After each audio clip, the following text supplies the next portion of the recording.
যখন হবে পরের দিন শুরু করে দেবো।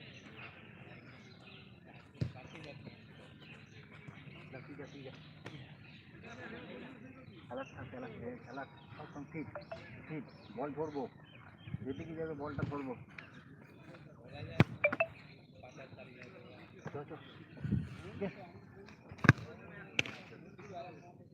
আবার কি নিয়ে নে, সৌন্দর্য আছে, সৌন্দর্য আছে, বলটার একটা সৌন্দর্য আছে।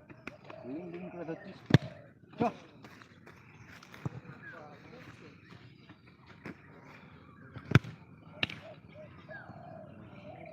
হাতে বল লাগা, লাগে হাতে ফাঁকা, একসাথে বল।